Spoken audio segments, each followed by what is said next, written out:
اور چونکہ میری بیوی ہندو ہے، میں مسلمان ہوں، نہ میں مذہبی ہوں نہ وہ، اور ہمارے بچوں کو ہر مذہب کے بارے میں بتایا گیا ہے، انہیں یہ نہیں بتایا گیا کہ تم اس مذہب کے ہو۔ اب یہ کبھی کہیں پر بلیف تھا میرا کہ یہ فرق جو ہیں یہ دھیرے دھیرے مٹ جائیں گے۔ مجھے یقین تھا کہ ایک ہندو عورت سے شادی کرنا ایک ہیلتھی پریسیڈنٹ ہے، میں اسے کفر نہیں مانتا۔ میری والدہ نے بھی مجھ سے پوچھا جب ہماری شادی ہونے والی تھی کہ کیا تم رتنا سے ایمان لاؤ گے؟ میں نے کہا آپ مذہب بدلنے کی بات کر رہی ہیں، میں نہیں اس کا مذہب بدلوں گا۔ انہوں نے کہا ہاں صحیح ہے، مذہب کیسے بدلا جا سکتا ہے؟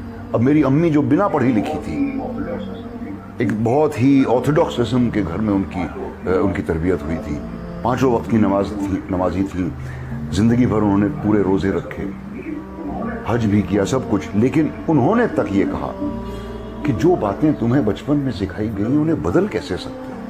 مذہب بدلنا بالکل ٹھیک نہیں ہے۔ اچھا سوال ہے کہ اگر ایک مسلمان لڑکا ہندو لڑکی سے شادی کرتا ہے تو کیا وہ مسلمان لڑکا ہندو کے گھر میں جا کے نماز پڑھ سکتا ہے، اور کیا وہ لڑکی مسلمان کے گھر میں پوجا کر سکتی ہے؟ سب سے پہلے کچھ شرائط ہے ہر چیز کے۔ آپ اگر گاڑی رکھیں گے اور گاڑی کا ایک پہیہ رکھیں گے، سائیکل کا ایک پہیہ رکھیں گے، ٹریکٹر کا، تو گاڑی چلیں گی کیا؟ یا چاروں سائیکل کر دو یا چاروں ٹریکٹر کر دو؟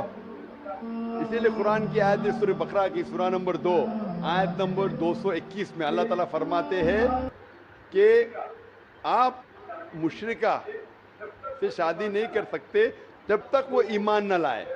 مطلب جو غیر مسلم ہیں اور شرک کر رہی ہے اس سے آپ شادی نہیں کر سکتے جب تک وہ ایمان نہ لائے۔ اور ایک ایمان لانے والی عورت چاہے کتنی بھی بدصورت ہو وہ ایک مشرکہ سے بہتر ہے۔ اور آگے آیت کہتی ہے کہ لڑکیاں مشرک لڑکے سے شادی نہیں کر سکتی جب تک وہ ایمان نہ لائے۔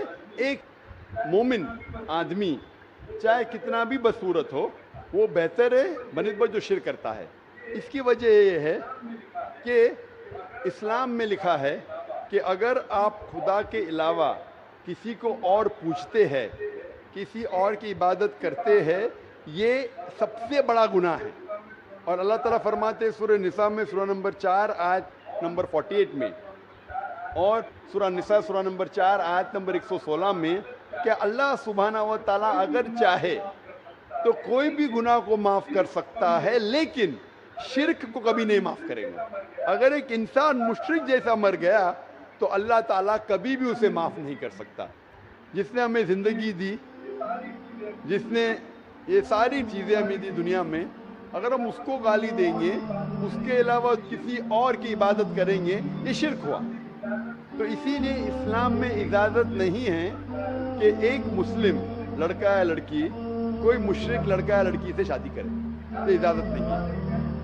جہاں تک کہ سوال ہے کہ ایک عام مسلمان ہندو گھر میں نماز پڑھ سکتا ہے، اگر اس کے سامنے کوئی مورتی نہیں ہے تو نماز کہاں بھی پڑھ سکتا ہے اگر جگہ صاف ہے۔ اسی لیے شادی کے لیے شرط ہے کہ دونوں کا ایمان ہو۔ اور اگر آپ ہندو مذہب پڑھیں گے تو ہندو مذہبی کتاب میں بھی یہی لکھا ہے جو میں نے پہلے پیش کیا، پہلا جو سوال تھا بھائی صاحب کا، اور میں نے کہا کہ ہندو مذہب میں بھی یہی لکھا ہے، نا تس پتیماستی، اس ایشور، اس بھگوان، اس خدا کا نہیں، کوئی مورتی نہیں، کوئی فوٹوگراف نہیں، کوئی پینٹنگ نہیں، کوئی پورٹریٹ نہیں، کوئی آئیڈل نہیں، کوئی اسٹیچو نہیں۔ اگر یہ مان لے کہ کم از کم جو یکساں ہے ہندو اور اسلام کے مذہبی کتاب میں، کم از کم اس کے اوپر عمل کرے تو اکثر ہمارے مشکلات دور ہو جائیں گی۔ جو یکساں نہیں ہے اس کو کل ڈسکس کر سکتے ہیں۔ اور اگر آپ تحقیق کرتے ہندو مذہب کی کتاب پڑھتے اور اسلام مذہب کی کتاب پڑھتے، دونوں میں لکھا ہے خدا ایک ہے، دونوں میں لکھا ہے کہ خدا کا کوئی بت نہیں ہے، دونوں میں لکھا ہے کہ خدا کے علاوہ کسی اور کی عبادت نہیں کرنا چاہیے، دونوں میں لکھا ہے کہ آخری پیغمبر محمد صلی اللہ علیہ وسلم میں، دونوں میں لکھا ہے کہ شراب نہیں پینا چاہیے۔ میں حوالے دے سکتا ہوں اور میں تقریر ایک دیا ہوں، similarities between Islam and Hinduism, Islam اور ہندوازم میں یکسانیت، دونوں کتاب میں ہے۔